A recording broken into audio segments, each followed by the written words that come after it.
विजयी विश्व तिरंगा प्यारा भारत देश हमारा। केहू के चाहे दौलतिया सबके चाहे, केहू ना पूछे माई बाऊ के आवे।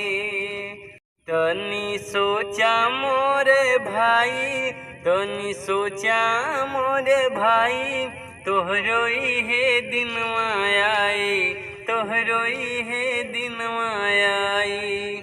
तब सोच के दिल घबराई, तोहरो हे दिन आए, तोहरो हे दिन आए। सोची सोची रही बा एक दिन मन पाछताई, सब कुछ मिली है जब मिली है ना माई, मिली है ना माई।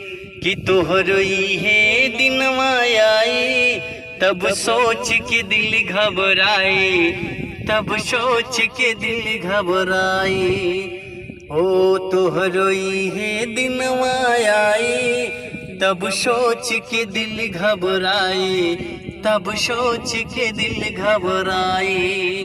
देख के जन्मिया सुख के सपना सजवली, अचरा ओढ़ा के माई दूधवा पियवली, दूधवा पियवली।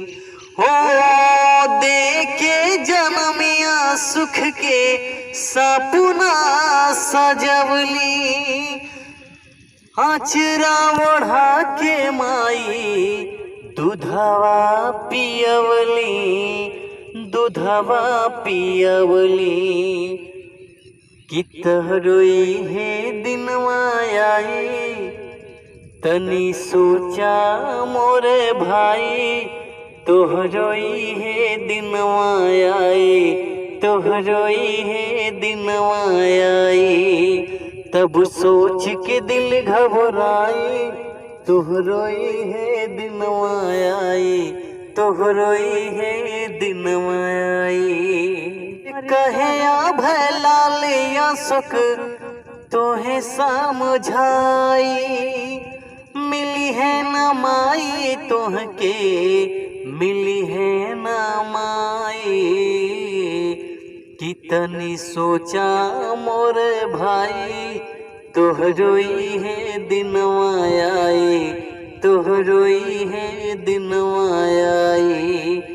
तब सोच के दिल घबराए, तोहरो हे दिन आए, तोहरो हे दिन आए। आप लोगों को अगर पसंद लगा हो तो आप लोग इसे लाइक शेयर जरूर करिए, सब्सक्राइब करिए मेरे चैनल को।